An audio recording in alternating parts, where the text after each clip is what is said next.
सलाम पाकिस्तान, मैं हूं इफ्तिखार फिरदौस और आप देख रहे हैं बॉर्डर टॉक्स। एक चीज़ एक्सपेक्टेड थी कि जितना पाकिस्तान का सेंट्रल रोल जो है वो ग्लोबल सिनारियो में वो सेंटर स्टेज जो है वो पकड़ता जाएगा, उतना ही पाकिस्तान के ख़िलाफ़ जो एक प्रोपेगेंडा मुहिम है वो भी ज़ोर पकड़ते जाएगा। और उसी की तर्ज पर एक जो प्रोपेगेंडा मुहिम हिंदुस्तान की तरफ से सामने आई है, उसमें क्लियरली एक पैटर्न नज़र आ रहा है कि फैक्ट्स को डिस्टॉर्ट कर कर इस तरह पेश किया जाए कि गोया विक्ट्री को जो है वो एक लॉस में जो है वो तब्दील किया जाए। लेकिन अब दुनिया इस नहज पर भी पहुंच गई है कि अगर कोई फेक चीज़ें जो है वो शेयर करता है तो उसको क्रॉस वेरीफाई करना और हकीकत तक पहुंचना भी जो है एक सलाहियत दरकार तो है, लेकिन उसके वसाइल जो है वो बरूए कार लेकर आए जा सकते हैं।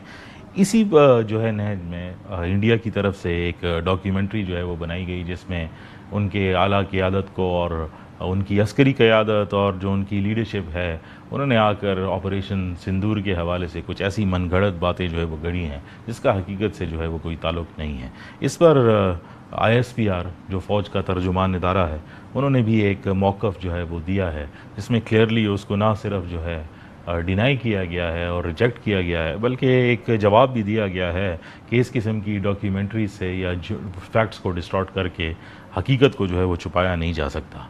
आज के प्रोग्राम में हम बात करेंगे कि जो प्रोपेगेंडा सेंट्रिक है और किस तरह जो हकीकतों को डिस्टॉर्ट करके ट्रूथ को फिक्शन से मिलाकर क्या ये नेटवर्क है क्या और किस तरह जो है ये काम करता है।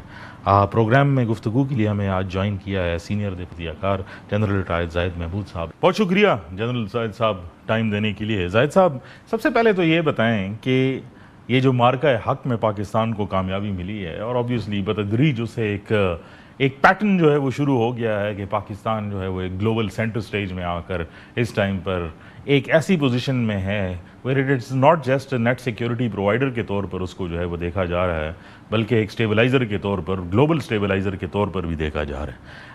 उस हवाले से जो अब ये डॉक्यूमेंट्री बन के आई है, जिसमें अब भारत जो है वो मुकम्मल तौर पर ऑब्वियसली, क्योंकि उनके पास तो वही बॉलीवुड वाले स्टाइल वाली चीज़ें हैं जिससे वो ऑब्वियसली खेलते रहे हैं हिस्टोरिकली भी, और ऐसे फैक्ट्स को डिस्टॉर्ट करके पेश करते हैं कि एंटरटेनमेंट और फैक्ट्स को मिक्स करके जो है वो एक अट्रैक्शन क्रिएट किया जो है वो जा रहा है।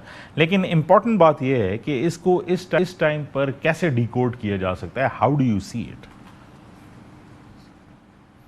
जी देखिए, थोड़ी सी अंडरस्टैंडिंग इंटरनेशनल कम्युनिटी की और हो रही है भारत के बारे में, और सेकेंडली भारत जो इस वक्त है, एक तो रीजन के अंदर तब्दीली आ रही है सीरियसली।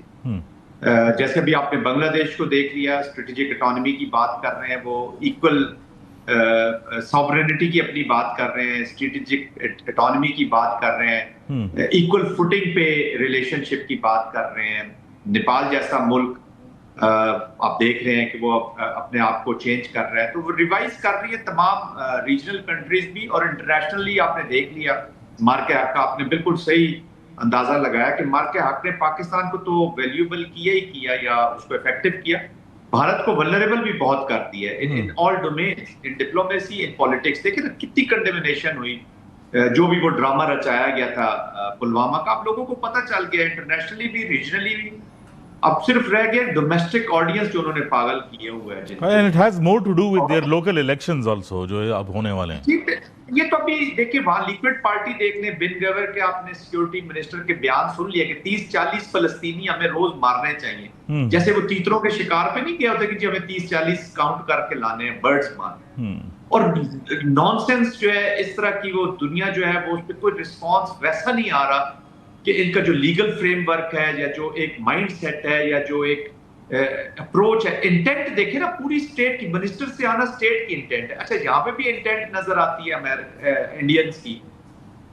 ह्यूब्रिस्टली ये क्लेम करते हैं whatever they have done, they are doing in Balochistan, पूरी दुनिया उसको सुन रही है। लेकिन अभी ओवरऑल चीजें तब्दील हो रही हैं जी।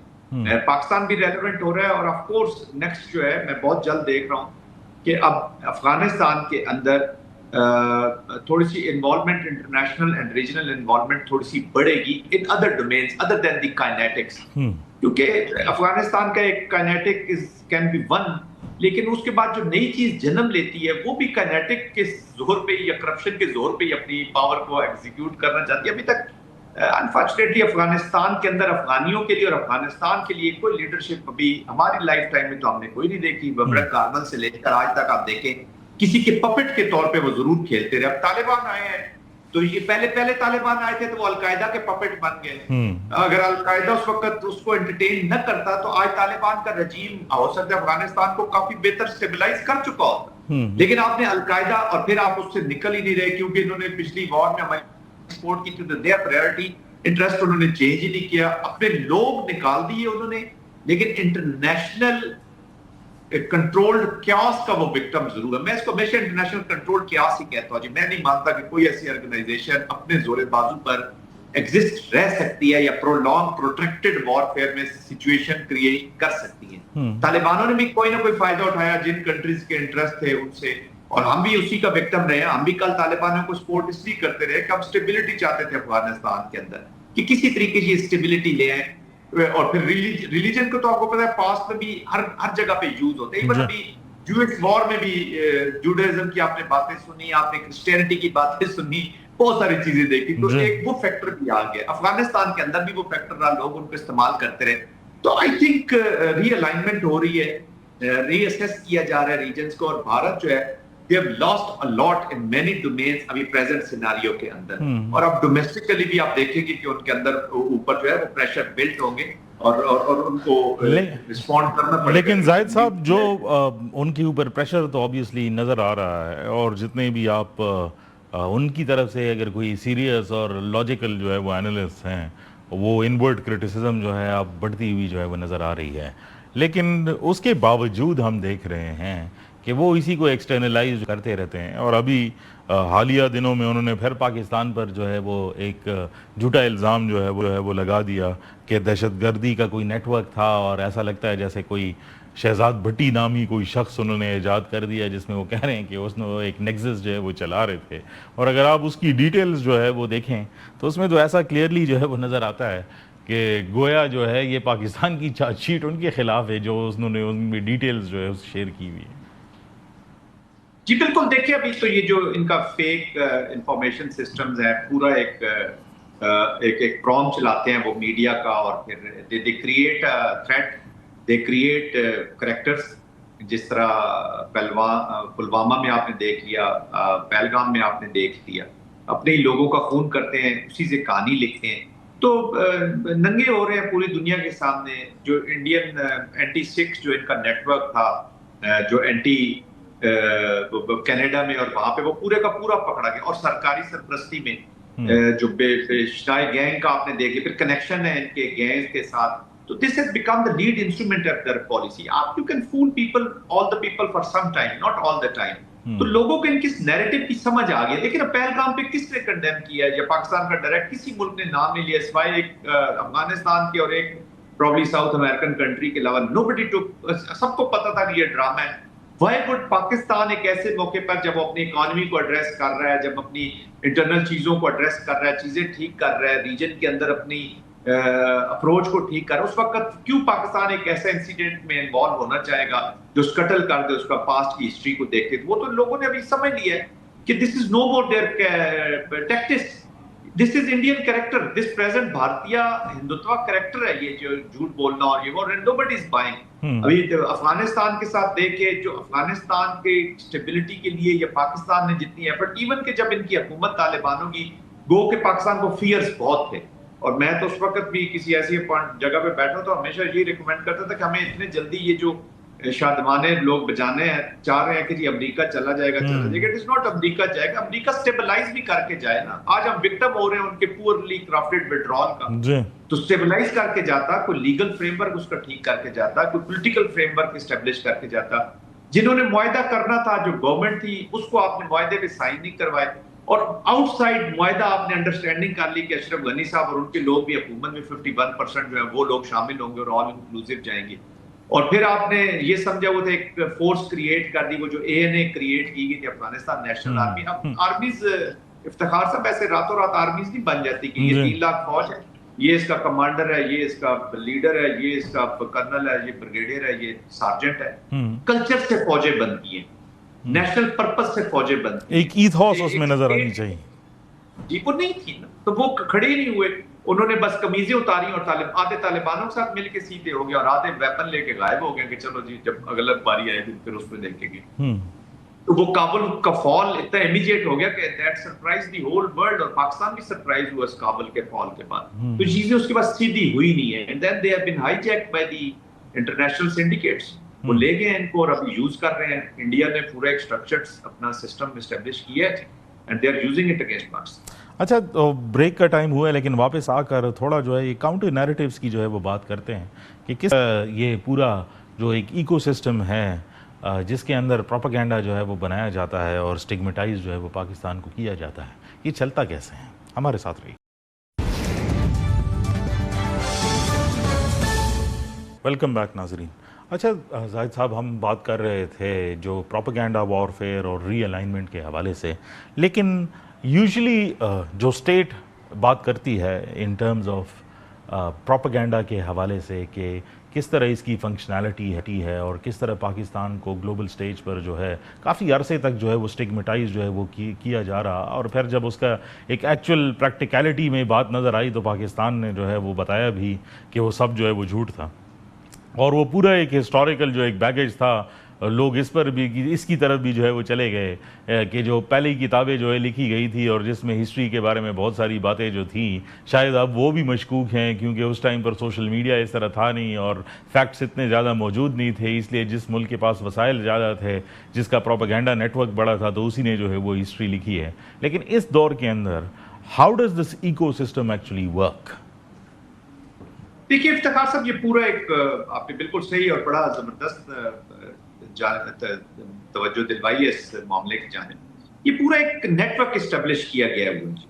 पहले आप डिसइंफॉर्मेशन, आप एक इवेंट क्रिएट करते हैं या इवेंट के नियर अबाउट एन इवेंट या उसके नजदीक की कोई चीज करवाते हैं, उसके बाद आप डिसइंफॉर्मेशन के जरिए और मिस इन्फॉर्मेशन दोनों का मिक्स करके आप एक इंफॉर्मेशन फीड करते हैं एक सिस्टम को। वहां से जो इंटरनेशनल इदारे हैं, इंडियन अपने भी जरीदे भी जो हैं, जो चैनल्स हैं, वो भी उसको उठाते हैं, और फिर जो इंटरनेशनल रेड सिंडिकेट जिसको मैं कहता हूँ, वो वहां से खबर को उठाते हैं और उसको पूरी को लेकर फिर वो चल पड़ते हैं, पूरी इंटरनेशनलाइज उसको कर देते हैं। डिसइंफॉर्मेशन लैब के अगर आप केस को स्टडी करें, जो एस्टेब्लिश किया गया था वो इसी तरीके का था कि ये एक इदारे के नाम से करेक्टर्स क्रिएट किए हुए थे, जो मरे हुए कई लोगों के भी करेक्टर्स थे, उनके नाम से चीजें जो है वो इंटरनेट के ऊपर, सोशल मीडिया के ऊपर फैलाई जाती थी। वहां से जो मेन इदारे, इवन के बीबीसी टाइप के जो इदारे, वो भी वहीं से स्टोरी पिक करते थे और उसको लेकर वो आगे चलते हैं। बाकी तो हमें सबको पता है कि कौन कौन सा इंटरनेशनल इदारा किस वजह से पाकिस्तान जो है उनके हमेशा रडार पे रहा है। कभी आप ओवरऑल आप देखें, अगर 300-350 खबरें इंडियन इदारों से आई हैं तो वो तो पाकिस्तान नेगेटिव ही रही हैं। फिर कई ऐसे, इंक्लूडिंग बीबीसी, इंक्लूडिंग कई ऐसे बड़े इदारे भी शामिल हैं जहां पे जो नेगेटिव न्यूज अबाउट पाकिस्तान है उनकी percentages for greater than the positive news about Pakistan. और ये जब इनके ताने बाने हम मिलाते हैं कि कहां से शुरू हुई है, तो वो आप जाके देखते हैं कि उसका जो ओरिजिन है वो इंडिया से, फेक अकाउंट से, डिसइंफॉर्मेशन, मिस इन्फॉर्मेशन की न्यूज से वहां से एस्टेब्लिश किया जाता है और फिर उसको स्प्रेड किया जाता है। और at the end of the day इनके दे हैव द कोलैबोरेशन। वो पाकिस्तान की इम्प्लोजन चाहते हैं, पाकिस्तान को एक वीक पाकिस्तान चाहते हैं, लेकिन अल्हम्दुलिल्लाह पाकिस्तान ने जो नोशन ऑफ विक्ट्री लिखा मार्के हक के अंदर, उसी के अंदर से हमारी superior political and military diplomacy जो है वो लेकर पाकिस्तान को एक मकाम पर ले आई है। अब तो ये पाकिस्तान का काम है कि इस नैरेटिव को आगे, जो काउंटर नैरेटिव भी आपका जो स्टोरी भी है वो सुनी जा रही है। First time Iftikhar sahab, at least in my lifetime, हम देख रहे हैं कि Pakistan is telling their story, the story of Pakistan is being told to the world by Pakistan itself. Performance से, इंफॉर्मेशन से, मीडिया से आप देख रहे हैं, लेकिन इससे ये बहुत कम परसेंटेज है काउंटर करने के लिए। We have to enhance it. हमें बजाय ये फियर्स रखने के कि जी वहां पे हमें इवन हॉट वाटर्स में भी हमें उतरना पड़ेगा। We will have to get into the system. ये नहीं हो सकता कि आप उसको, वो आंखें बंद करने वाले मुतरादिफ होगा कि अगर हम उनको कन्फ्रंट नहीं करते या काउंटर नैरेटिव को लेकर उन हॉट वाटर्स में नहीं जाते। अच्छा, तो ये जो we will playbook, have to build- Zahid साहब जिस तरफ आप इशारा कर रहे हैं, ये इंटायर प्लेबुक जो है वो रीराइट की जा रही है, एटलीस्ट उस डायरेक्शन में भी जो है वो जा रही है। अभी उसमें ऑब्वियसली कुछ चैप्टर्स जो है वो बाकी हैं, लेकिन लग तो ऐसा ही रहा है। इसमें लीवरेज जो है वो कैसे, पाकिस्तान ने जो गेन किया है उसको कैसे जो है वो यूटिलाइज करेगा? देखिए, यही तो मैं कह रहा हूं कि इसको, ये जो भी आपका लेट्स से कि आपकी जो स्ट्रेटेजिक अंडरस्टैंडिंग हुई है with important middle eastern countries and European come middle east countries के साथ, टर्की या सऊदी अरेबिया के साथ, इसी नैरेटिव को लेकर हमने, देखिए, लार्जर ऑब्जेक्टिव हमने रखना है स्टेबिलिटी का, not pursuing Pakistan objectives directly. Of course Pakistan के ऑब्जेक्टिव्स खुद ब खुद सर्व हो जाएंगे विद द स्टेबिलिटी। तो जो इंटरनेशनल स्टेबिलिटी है, आपने इररिलेवेंट, अब देखिए ना, अमेरिका को गाली देने से, अमेरिका को बुरा भला कहने से क्या फर्क पड़ता है, अनटिल अनलेस कि आप अमेरिका के ऊपर पॉलिसी चेंज इंप्लीमेंट कराएं। आपने दुनिया को ये बताना होता है कि what is win win for you in this. Every bill in American policy, मैं एक मिसाल दे रहा हूं आपको, अमेरिकन पॉलिसी में every bill is counted for, चाहे वो वॉर में लगे, चाहे वो इकोनॉमी में इन्वेस्ट हो, चाहे सोशो कल्चर में इन्वेस्ट हो, दैट इज काउंटेड फॉर। आप उसको बताना कि आपको इसमें क्या फायदा मिल रहा है स्टेबिलिटी में, बजाय कंपटीशन में या डिसरप्टिव वर्ल्ड के अंदर, and automatically you are helping yourself. आपकी कनेक्टिविटी करना, हमें किसी प्रोमिनेंटली किसी एक साइड पे या इसी कैंप पे जाने की जरूरत नहीं है। हमें ब्लॉक पॉलिटिक्स, हम वैसे भी पाकिस्तान उसके खिलाफ है, कर भी नहीं रहा, लेकिन इसको प्रोमिनेंटली आपने लेकर आगे चलना है। और जो सच का नैरेटिव है, आई थिंक उसका अल्टरनेटिव कुछ भी नहीं हो सकता। पाकिस्तान में अब एक अच्छी चीज आ गई, एक तो कंसिस्टेंसी आई है पॉलिसी के अंदर, चाहे वो अफगान तालिबान हो, चाहे इंडिया हो, चाहे और आपके रीजनल, अभी आप ईरान का कॉन्टेक्स्ट देख लें। पाकिस्तान अल्हम्दुलिल्लाह, Pakistan is protecting themselves from that sectarian divide. आज पैन इस्लामिक व्यू है पाकिस्तान का अल्हम्दुलिल्लाह, आप हर जगह रेलेवेंट हुए हो। तो आई थिंक इस लीवरेज को लेकर हमें जानना होगा, और हर दूसरी नेशन को आपने ये बताना था कि आपको इसमें क्या फायदा है। बाकी उनकी सॉवरेन चॉइसेस होती हैं, लेकिन जब वो हॉट वाटर्स में या प्रॉब्लम में जाते हैं तो ऑफ कोर्स वो फिर जुड़ेंगे पाकिस्तान के नैरेटिव के साथ। अब अमेरिका जैसा मुल्क is looking to Pakistan as a middle power कि ये मुझे एक यहाँ से अच्छा ऑफ रैंप दे दे, और उसका क्या इंटरेस्ट हो सकता है। और उसके बाद वो इकोनॉमिक इंटरेस्ट आपने उसका क्रिएट किया बलोचिस्तान के अंदर, पाकिस्तान के अंदर, तो वो अपने इंटरेस्ट की वजह से आपके डिप्लोमेटिक और पॉलिटिकल परसूट्स को प्रोटेक्ट करेगा, या उनको नुकसान नहीं पहुंचाएगा, या दूसरे कैंप भी नहीं, उसे पता है कि यार परफॉर्मिंग पाकिस्तान या उसके अंदर मेरा ये इकोनॉमिक इंटरेस्ट है, ये मेरी स्टेक्स हैं, वो खुद ब खुद अपने इंटरेस्ट को प्रोटेक्ट करेंगे। चाइनीज को अपने इंटरेस्ट को प्रोटेक्ट करना होगा यहाँ पे।